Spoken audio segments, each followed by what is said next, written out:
Hello and welcome back to Unnati IAS. जैसे कि आपको पता है कि हाल ही में यूपी में यू उत्तर प्रदेश अधीनस्थ शिक्षा सेवा चयन बोर्ड ने पीजीटी की वैकेंसी निकाली थी। काफ़ी सारे पदों पर पीजीटी की वैकेंसी, टीजीटी और पीजीटी की वैकेंसी निकाली गई थी। तो उसी क्रम में हम पीजीटी की इकोनॉमिक्स की बारे में चर्चा करेंगे।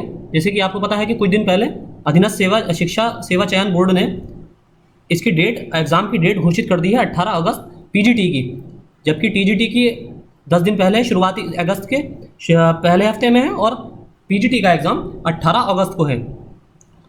तो हम देखेंगे पूरी रणनीति के 45 दिनों के अंदर 45 डेज में हम किस प्रकार बिल्कुल स्क्रैच से, बिल्कुल शुरुआत से, जिसने इकोनॉमिक्स में मास्टर्स तो किया है लेकिन उसको बिल्कुल भी जीरो नॉलेज है, थियोरेटिकल नॉलेज बिल्कुल नहीं है, तो उसको क्या ऐसे स्टूडेंट्स, ऐसे कैंडिडेट्स किस तरह 45 दिन के अंदर बेहतर रणनीति के साथ पीजीटी के एग्ज़ाम को क्रैक कर सकते हैं।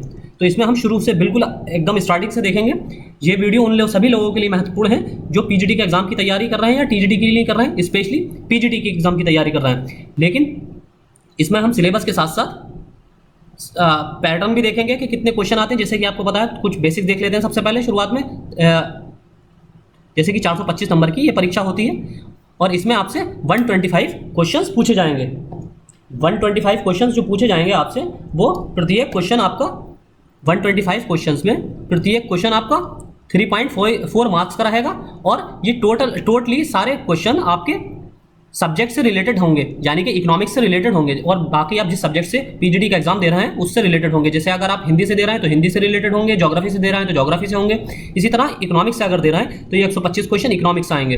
तो हमारा टारगेट, सबसे पहला हमारा जो टारगेट है, इसी चंक को कवर करना है। हम ये मानकर चल रहे हैं ये 25 अंक जो वेटेज दिया जा रहा है स्पेशल क्वालिफिकेशन का, जैसे कि पीएचडी या फिर एमएड या फिर बीएड या फिर इंटरनेशनल लेवल पर या नेशनल लेवल पर कोई प्रतियोगिता में किसी ने भाग लिया है, तो उस सबको हम हटा रहे हैं। ये सारी चीज़ें हम मानकर चल रहे हैं कि आपके पास इसमें से कोई योग्यता नहीं है, आप केवल पोस्ट ग्रेजुएट हैं और उसका कोई अतिरिक्त अंक आपको प्राप्त नहीं होगा। सिर्फ आपको 425 अंक के जो पेपर है, लिखित पेपर, इसके अकॉर्डिंग और बाकी साक्षात्कार अपने इंटरव्यू पर बेस्ड आपको सिलेक्शन प्राप्त करना है।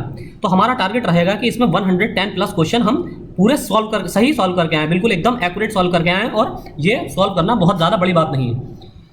अब हम इसमें टॉपिक देख लेते हैं। पीजीटी में अधीनस्थ शिक्षा सेवा चयन बोर्ड ने ब्रॉडली 8 टॉपिक बताए हैं, जिसमें है पहला उच्चार्थिक सिद्धांत मैक्रो इकोनॉमिक्स, फिर है अर्थ का सिद्धांत माइक्रो इकोनॉमिक्स, फिर है आपका लोकवित्त पब्लिक फाइनेंस, फिर है चौथा सार्वजनिक ऋण पब्लिक डेप्ट, फिर इसके बाद है अगला मौद्रिक अर्थशास्त्र मॉनेटरी पॉलिसी मॉनेटरी इकोनॉमिक्स, फिर इसके बाद अंतर्राष्ट्रीय अर्थशास्त्र इंटरनेशनल इकोनॉमिक्स, फिर है अगला 7वां हमारा विनिमय दर एक्सचेंज रेट, और लास्ट हमारा टॉपिक है आर्थिक विकास और भारतीय अर्थव्यवस्था economic growth and Indian economy.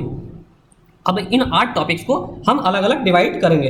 8 topic को हम अलग अलग डिवाइड करेंगे। इन 8 टॉपिक्स में जो हमारा, इसमें हम देखेंगे कि हम 5 से 6 किताबों में ही पूरा कवर कर देंगे। इस 5 से 6 से ज़्यादा आपको किताबें पढ़ने की ज़रूरत नहीं है। स्पेशली आपको 5 किताबें और एक किताब एक्स्ट्रा जो आपकी इकोनॉमिक ग्रोथ से रिलेटेड है। इकोनॉमिक ग्रोथ, आयोजन तथा पर्यावरण, जो एनवायरनमेंट, इकोनॉमिक ग्रोथ, इन सब से रिलेटेड है, ये आपको एक्स्ट्रा पढ़ने की ज़रूरत है। अब इसकी हम जो स्ट्रेटेजी बना रहे हैं, आपके जो सबसे ज़्यादा क्वेश्चन पूछे जाएंगे पीजीटी इकोनॉमिक्स में, वो इंडियन इकोनॉमी से पूछे जाएंगे। यानी कि ये जो 8th टॉपिक है आपका, यहाँ से आपको कम से कम 25 क्वेश्चन देखने को मिल सकते हैं, या बल्कि 25 से भी ज़्यादा क्वेश्चन केवल आपको इसी पार्ट से देखने को मिल सकते हैं। इसलिए हम बिल्कुल जो तैयारी करने का आपको स्ट्रेटेजी बता रहे हैं वो ऐसे स्टूडेंट्स के लिए भी है जो बिल्कुल स्क्रैच से तैयारी करेंगे, जो एकदम शुरुआत से तैयारी करेंगे। हम उसी के अकॉर्डिंग आपको स्ट्रेटेजी बता रहे हैं। तो इसमें आप देखेंगे कि आपको 8वां जो टॉपिक है, ये 8th टॉपिक इंडियन इकोनॉमी, आपको इसको 10 दिन में कवर करना है। 10 दिन इसके लिए हैं, हमने सेट किए हैं। बाकी और 4 टॉपिक ऐसे हैं आपके, जिसमें विनिमय दर, आपका अंतर्राष्ट्रीय अर्थशास्त्र, आपका है मौद्रिक अर्थशास्त्र और आपका सार्वजनिक ऋण। इसके इन चारों के लिए केवल आपको एक किताब पढ़नी है, मुद्रा बैंकिंग, विदेशी विनिमय तथा अंतर्राष्ट्रीय व्यापार। ये एस एल लाल साहब की किताब आती है, मुद्रा बैंकिंग, विदेशी विनिमय तथा अंतर्राष्ट्रीय व्यापार।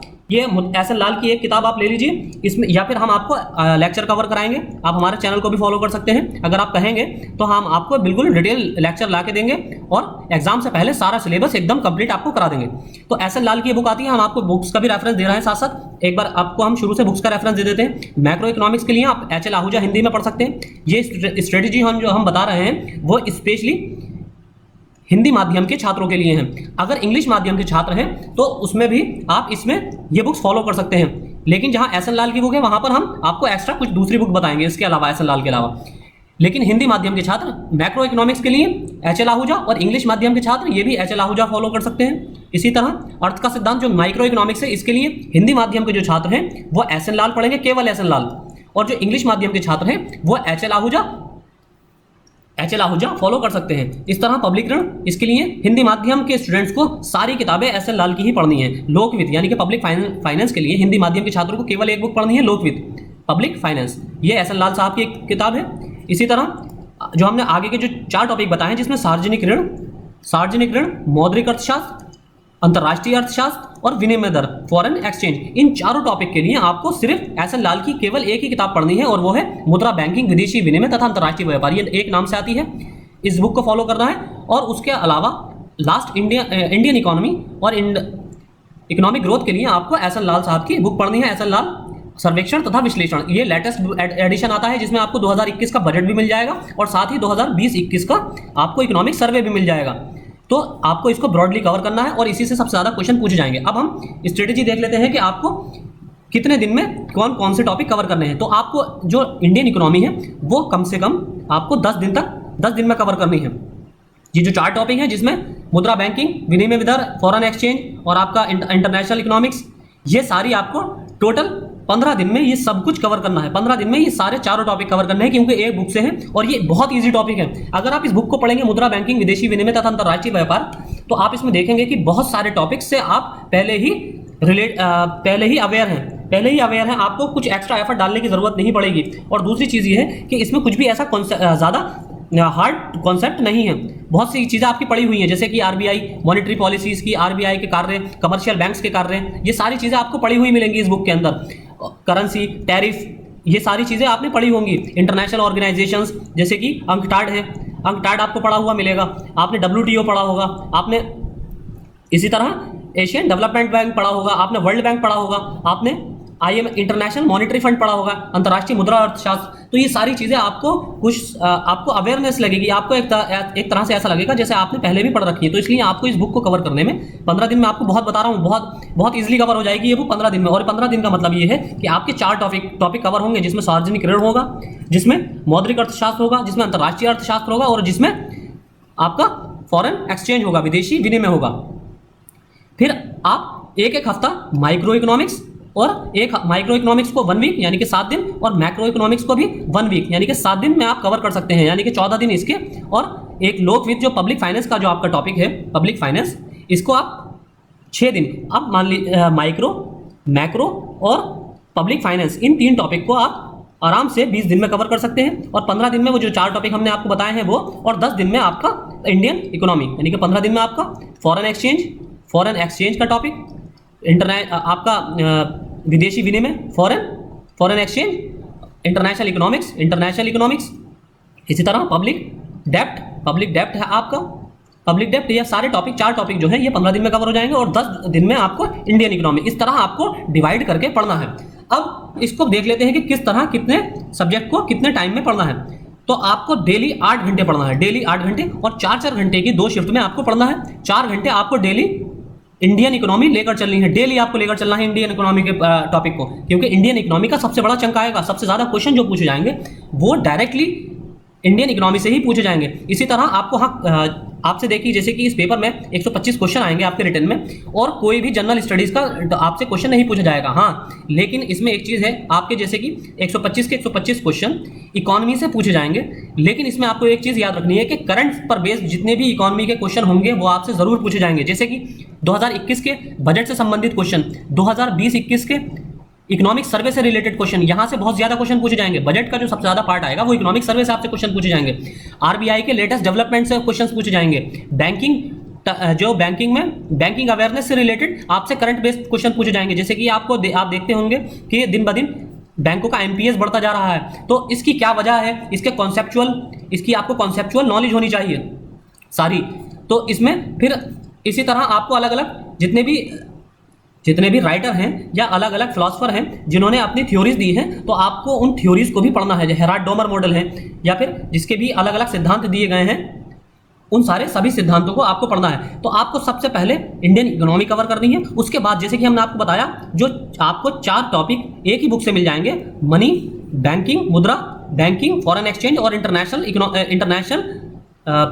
ट्रेड, अंतर्राष्ट्रीय व्यापार। ये जो हमने आपको बताए हैं ये 4 टॉपिक एक बुक से, अंतर्राष्ट्रीय व्यापार, ये बुक बहुत ज़्यादा ईजी है। हालांकि थोड़ी सारी बुक थोड़ी बल्कि हैं, लेकिन ईजी बहुत है, ये पढ़ने में बहुत इजी, आपको बहुत मजा आएगा। तो इसलिए आप इसको आराम से 15 दिन, हमने आपको 15 दिन बहुत सफिशिएंट टाइम बताया है, इसमें आप आराम से इसको कवर भी कर सकते हैं और कम से कम 2 बार रिवाइज भी कर सकते हैं। अगर आप डेली 5 से 6 घंटे केवल इस बुक को दें तो आराम से इसको कवर भी कर लेंगे आप 15 दिन में। और कम से कम 2 बार अगर नोट्स बनाते चलेंगे, आप हाईलाइट करते चलेंगे बुक में ही, नोट्स बनाने का तो समय अब नहीं है, आपको बुक में ही हाईलाइट करते हुए चलना है, तो आप आराम से इस टॉपिक को कम से कम 2 बार कवर भी रिवाइज भी कर लेंगे। अगर आपकी रिटेनिंग पावर अच्छी है, अगर आपकी कैचिंग पावर, रिटेनिंग पावर अच्छी है, तो आप आराम से इसको कम से कम 2 बार रिवाइज कर लेंगे। अब हम डिटेल में एक बार टॉपिक देख लेते हैं। जैसे कि हम देखते हैं उच्च आर्थिक सिद्धांत में साम्य का विचार और प्रकार, मांग का सिद्धांत, मांग की लोच, प्रतिलोच, उपभोक्ता का अतिरेक, तटस्थ वक्र, यह तटस्था वक्र जो होता है, तकनीक, उपभोक्ता साम्य, उद्घटित अधिमान सिद्धांत, उत्पत्ति के नियम, पैमाने के प्रतिफल, यानी कि पैमाने के जो प्रतिफल होते हैं, रिटर्न ऑफ स्केल, उत्पादन फलन, अल्पकालीन एवं दीर्घकालीन और कार्ल डगलस उत्पादन फलन, जनसंख्या संक्रमण और जनसंख्या संक्रमण सिद्धांत। इसी तरह जो आपका मैक्रो इकोनॉमिक्स में आता है, मैक्रो इकोनॉमिक्स में आपके वो भी आते हैं, आपका जो आता है नेशनल इनकम इत्यादि भी उसी से ही क्वेश्चन पूछे जाएंगे। तो इन्होंने जो जो टॉपिक आपको मेंशन कर रखे हैं सिलेबस में, सिर्फ सबसे पहले आपको हाईलाइट करके, आप जैसे भी कंटेंट देखेंगे, जब बुक लेंगे आप तो बुक में कंटेंट दिया होगा, तो बुक में कंटेंट को आपको हाईलाइट कर देना है पहले ही। जो जो टॉपिक हैं वो टॉपिक हाईलाइट कर रहे हैं और उन्हीं टॉपिक के हिसाब से आपको सिलेबस को कवर करना है। आप वर्ड बाय वर्ड कवर नहीं कर सकते, वर्ड टू वर्ड बुक को कवर नहीं कर सकते 45 दिन में। आपको सबसे पहले फोकस उन्हीं को ही करना है, टारगेट आपको वही करना है जहां पर आपका जो सिलेबस से आपका मैच कर रहा है। जो टॉपिक आपका सिलेबस में है सिर्फ आपको उसी को ही पहले कवर करना है, उसके बाद एक्स्ट्रा कुछ देखना है आपको। तो इसमें इसी तरह अर्थ का सिद्धांत में पूर्ण प्रतियोगिता, एकाधिकार यानी कि मोनोपोली, द्विआधिकार, डिवोपोली, अल्पाधिकार, ओलिगोपोली, एकाधिकृत प्रतियोगिता, समाजवादी अर्थव्यवस्था, सोशलिस्ट इकोनॉमी और कीमत निर्धारण, यह प्राइस डिटर्मिनेशन, वितरण के केंद्रीय एवं आधुनिक सिद्धांत, लगान के सिद्धांत, आभास लगान, अवसर लागत, मजदूरी का आधुनिक सिद्धांत, ये सारे आपको कवर करने हैं। इसमें जितने सिद्धांत हैं स्पेशली, यानी कि अलग अलग, जैसे कीन्स का सिद्धांत है, इसी तरह ये जो सिद्धांत है नाइट और शॉकिल का लाभ सिद्धांत, ये जो कीन्स का रोजगार सिद्धांत, फिर आपका सिद्धांत हार्टे, हेक और हिक्स के सिद्धांत, ये सिद्धांत जो दिए हैं अलग अलग राइटर्स ने, ये आपको बहुत अच्छे से फोकस करके पढ़ना है। यहाँ से डायरेक्ट क्वेश्चन पूछे जाएंगे, इनकी बुक से क्वेश्चन पूछे जाएंगे कि निम्न कौन सी बुक्स निम्न में से किस लेखक द्वारा लिखी गई है, और निम्न ऐसे कौन सी बुक्स या निम्न में से किसका सिद्धांत किस चीज से रिलेटेड है। अगर आपसे पूछ लिया जाएगा कीन्स का सिद्धांत निम्न में से किस चीज से रिलेटेड है, तो इस तरह से आपसे क्वेश्चन पूछे जाएंगे। और बाकी देखिए आपके लिए जो थोड़ा टफ पढ़ने वाला है, थोड़ा टेक्निकल जो रहेगा, वो माइक्रो और मैक्रो इकोनॉमिक्स रहेगी, और उसमें भी माइक्रो इकोनॉमिक्स थोड़ी ज्यादा टफ रहेगी, मैक्रो इकोनॉमिक्स इतनी टफ नहीं है। उसके बाद के जितने भी टॉपिक है, चाहे लोकविद हो, पब्लिक फाइनेंस, ये आप देखेंगे कि आप निजी जिंदगी में, जैसे कि अगर आप किसी भी कंपटीशन की तैयारी कर रहे होंगे, तो आप जीएस के पर्सपेक्टिव में बहुत से ये चीजें अपने डेली दिनचर्या में या न्यूज़पेपर में पढ़ते रहते होंगे। लोकविद के बारे में, आपका जो बैलेंस ऑफ पेमेंट होता है, इन सब के बारे में आप डेली कुछ ना कुछ न्यूज़ पढ़ते रहते होंगे, न्यूज़पेपर के माध्यम से भी आपको इनकी जानकारी मिलती रहती होगी। तो ये एक आपको रफ इसकी आइडिया, इन चीज़ों का एक बाकी टॉपिक का रफ आइडिया तो आपको ऑटोमेटिकली ही होगा। सिर्फ आपको जैसे कि आप पढ़ेंगे बुक से, तो आपको बस रिकॉल होता जाएगा, सिर्फ वो रिकॉल होता जाएगा। सार्वजनिक वस्तुएं, सार्वजनिक वे उद्देश्य सिद्धांत, आर्थिक प्रभाव, संतुलित असंतुलित बजट, बजट के बारे में जिसे आपको बहुत अच्छे से पढ़ना है। और इसलिए बजट के प्रावधानों को, जो बजट का चैप्टर है फाइनेंस कमीशन का, तो आप, मेरी सलाह ये है आपसे कि आप उसको पॉलिटी से भी एक बार कवर कर लीजिए। जो पॉलिटी में बजट का जो फाइनेंस कमीशन का चैप्टर दिया है, या फिर संसद के जो चैप्टर में जो बजट बनाने की प्रक्रिया है, उसको भी कवर कीजिए। क्यों? क्योंकि वो आपसे आर्टिकल बेस्ड भी क्वेश्चन पूछा जा सकता है, और वो आपके इकोनॉमी में ही कंसिडर किया जाएगा। आप ये नहीं कह सकते कि ये इकोनॉमी की जगह पॉलिटी से क्वेश्चन आ गया है, नहीं, वो इकोनॉमी से ही कंसिडर किया जाएगा। फिर इसी तरह सार्वजनिक ऋण, जैसे ऋण भार, कर बनाम ऋण शोधन, केंद्रीय राज्य सरकार की वित्त प्रवृत्तियां, इसमें आपको जीएसटी बहुत अच्छे से कवर करना है। जीएसटी 10वां वित्त आयोग आपको बहुत अच्छे से कवर करना है, साथ ही 14वां वित्त आयोग की सिफारिशें और 15वां वित्त आयोग का जो गठन हुआ है उसको भी आपको देखना है। हीनार्थ प्रबंधन यानी कि डेफिसिट मैनेजमेंट, डेफिसिट जो मैनेजमेंट होता है जो भी बजट का डेफिसिट होता है, यानी कि जो घाटे का बजट होता है, घाटे के बजट का प्रबंधन, हीनार्थ प्रबंधन, तो इसको बहुत अच्छे से कवर करना है आपको। फिर आपका मौद्रिक अर्थशास्त्र में मुद्रा का मूल्य, मुद्रा क्या होती है, उसका मूल्य कैसे मापा जाता है, उसकी माप, उसका मुद्रा परिणाम का सिद्धांत, कीन्स और कैम्ब्रिज मौलिक समीकरण, ये बहुत इंपॉर्टेंट है। कीन्स का मौद्रिक सिद्धांत, मुद्रा प्रसार यानी कि कॉन्ट्रैक्शन, आपका एक्सपेंशन ऑफ मनी, एक्सपेंशन, यहाँ पर आपको कार्य प्रणाली भी देखनी होगी आरबीआई की, रिजर्व बैंक की, एक्सपेंशन ऑफ मनी, इसी तरह कॉन्ट्रैक्शन ऑफ मनी, ये सब आपको देखना होगा। वैसे अगर आप हमसे कहेंगे, अगर आपका अच्छा रिस्पॉन्स आता है तो हम आपको डेली कम से कम 2 लेक्चर भी प्रोवाइड कराने की कोशिश करेंगे इकोनॉमिक्स के, और हम इसी बुक से ही शुरू करेंगे, मुद्रा बैंकिंग, विदेशी विनिमय तथा अंतर्राष्ट्रीय व्यापार, क्योंकि ये बुक कंप्लीट होने से आपके एक साथ 4 टॉपिक कंप्लीट हो जाएंगे। और फिर इसमें है मांग जनित एवं लागत जनित स्फीति, यानी कि कॉस्ट पुल इन्फ्लेशन और डिमांड पुल इन्फ्लेशन। एक तो जैसे कि डिमांड इन्फ्लेशन, महंगाई बढ़ने के 2 तरीके होते हैं। एक तो होता है कॉस्ट पुल, अगर लागत बढ़ जाए, रॉ मटेरियल की लागत बढ़ जाए तो अपने आप ही महंगाई बढ़ जाती है। एक होता है demand pull, demand pull inflation. मान लीजिए 10 यूनिट है और डिमांड करने वाले 100 लोग हैं, तो ऑटोमेटिकली ही इन यूनिट्स की पर यूनिट पैसा बढ़ जाएगा। तो इस तरह फिलिप्स कर्व, जैसे कि आपने पढ़ा होगा, इसको जीएस के पर्सपेक्टिव में भी फिलिप्स कर्व को आपने पढ़ा होगा। मुद्रास्फीति, मुद्रा संकुचन की तुलनात्मक श्रेष्ठता, यानी कि मुद्रास्फीति, इन्फ्लेशन और मुद्रा संकुचन, मनी कॉन्ट्रैक्शन, इसकी जो कंपैरेटिव जो एनालिसिस है वो आपको पढ़नी है। मौद्रिक संस्थाएं, मॉनेटरी इंस्टीट्यूशंस जितनी है, जैसे कि सेबी है, आपका आरबीआई है, आपके कमर्शियल बैंक्स हैं, आपका आईएमएफ है, वर्ल्ड बैंक है, ये सारे आपको पढ़ने हैं। केंद्रीय वाणिज्य बैंकों के कार्य, सेंट्रल बैंक यानी कि आरबीआई के कार्य और कमर्शियल बैंक्स के कार्य, साख सृजन, क्रेडिट क्रिएशन, जो क्रेडिट साख का मतलब होता है मनी उपलब्ध कराना मार्केट को, मार्केट में मनी का उपलब्धता, केंद्रीय बैंक साख नियंत्रण की विधियां, सेंट्रल बैंक की जो क्रेडिट कंट्रोल की विधियां होती हैं। क्या होती है क्रेडिट कंट्रोल की विधियां? जैसे कि रेपो रेट को कम करना, रेपो रेट को बढ़ाना, तो इससे साख पर नियंत्रण किया जाता है। मनी का जो फ्लो होता है मार्केट में, उसको कंट्रोल किया जाता है। अगर रेपो रेट बढ़ाया जा रहा है, इसका मतलब मनी कॉन्ट्रैक्ट कर रही है, मनी को मार्केट से बाहर निकाला जा रहा है। और अगर रेपो रेट कम किया जा रहा है, तो इसका मतलब मार्केट में मनी छोड़ी जा रही है, रिलीज की जा रही है, एक्सपेंशन हो रहा है मनी का, यानी कि सस्ती मुद्रा हो रही है, चीप मनी हो रही है। और अगर रेपो रेट बढ़ रहा है, तो इसका मतलब जो है महंगी मुद्रा हो रही है,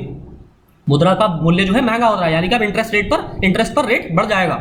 फिर भारतीय रिजर्व बैंक की मौद्रिक नीति, राष्ट्रीय कृषि और ग्रामीण बैंक, नाबार्ड, आपको नाबार्ड के बारे में भी पढ़ना है, आपको सिडबी के बारे में भी पढ़ना है, सिडबी के बारे में, बैंक, राष्ट्रीय औद्योगिक दीर्घकालीन कोष, राष्ट्रीय नेशनल इंडस्ट्रियल दीर्घकालीन औद्योगिक दीर्घकालीन क्या होता है? Long term fund. फिर इसी तरह अवमूल्यन, अधिमूल्यन, विनिमय नियंत्रण, प्रत्यक्ष एवं परोक्ष विधियां।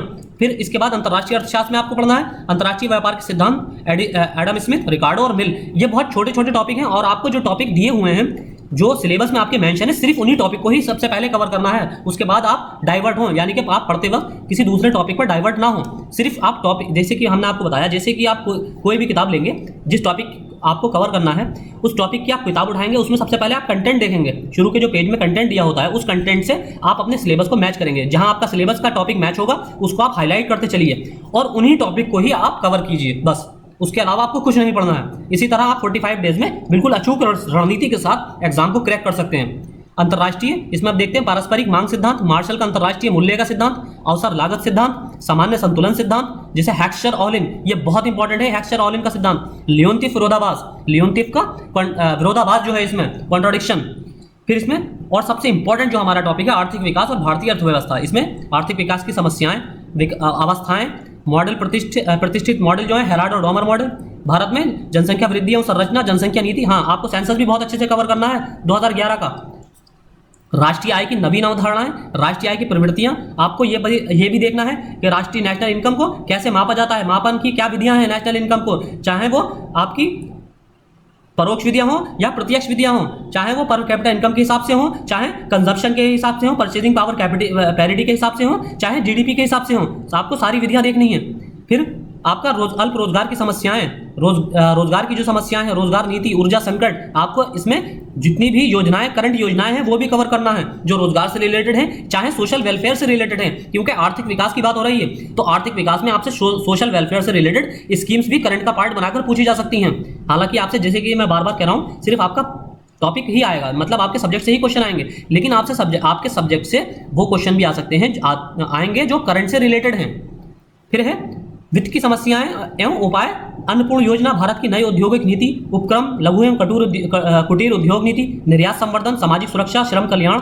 जैसे कि सामाजिक सुरक्षा, श्रम कल्याण में लेबर पॉलिसी में देखिए न्यू लेबर कोड पॉलिसी आई है, न्यू लेबर कोड पॉलिसी, ये आपको 2020 में, ये आपको हर हालत में कवर करके जानी है। यहाँ से क्वेश्चन जरूर पूछा जाएगा। एक प्रारंभिक सांख्यिकी, सांख्यिकी का अर्थ महत्व। अब आपको प्रारंभिक सांख्यिकी के लिए ये करना है, हाँ हमारा ये चैप्टर छूट गया, ये टॉपिक। इसके लिए आपको 11th क्लास एनसीईआरटी की इकोनॉमिक्स इन स्टेटिस्टिक्स या स्टेटिस्टिक्स इन इकोनॉमिक्स, ये अर्थशास्त्र में सांख्यिकी के नाम से एक बुक आती है, अर्थशास्त्र में सांख्यिकी के नाम से एक बुक आती है, इसको आप ले सकते हैं और इससे आपका बेसिक स्टेटिस्टिक्स कवर हो जाएगी। या एस चंद्र की एक बुक आती है, वो बहुत ज़्यादा बल्कि है, एस चंद्र, उससे भी आपकी सारी इकोनॉमिक्स स्टेटिस्टिक कवर हो जाएगी। हालांकि वो बहुत एडवांस भी है और उससे तो कुछ बचेगा ही नहीं अगर आप ये ले लेंगे। हालांकि ये महंगी भी है थोड़ी, ये 300-400 रुपये के आसपास आएगी। और इससे अच्छा ये है कि आप अर्थशास्त्र की जो 11th क्लास की एनसीईआरटी है वो ले सकते हैं। ये 60 से 70 रुपये के आसपास आएगी, या शायद 100 रुपीज़ के अंदर ये आ जाती है वो। तो ये ले सकते हैं, बहुत अच्छी बुक है। आपके जितने भी मीन, मीडियन, विचलन, आपका विचलन से रिलेटेड जितने क्वेश्चन है, मीन, मीडियन, मोड, ये सारे आपके इससे कवर हो जाएंगे। कोरिलेशन, लीनियर इक्वेशन, ये सारे सब कुछ इससे कवर हो जाएगा 11th क्लास की एनसीईआरटी से। तो ये सारी स्ट्रेटेजी थी, आपको इसी तरह से फॉलो करना है। अगर फिर भी आप हमसे चाहते हैं कि हम लेक्चर लेके आएँ, तो हम आपको डेली कम से कम, अगर आपका अच्छा रेस्पॉन्स आया तो हम आपको कम से कम डेली 2 लेक्चर कवर कराएंगे और थोड़े लेंथी लेक्चर रहेंगे। अगर हम कवर कराएंगे तो थोड़ी लेंथी लेक्चर रहेंगे, ताकि हम उसको कम समय में आपको कंप्लीट करा दें, पूरा इकोनॉमिक्स के सारे टॉपिक, और साथ ही आपको इसको कंप्लीट होने के साथ साथ आपको रिवीजन का भी समय मिल जाए। तो इस लेक्चर में इतना ही। Thank you.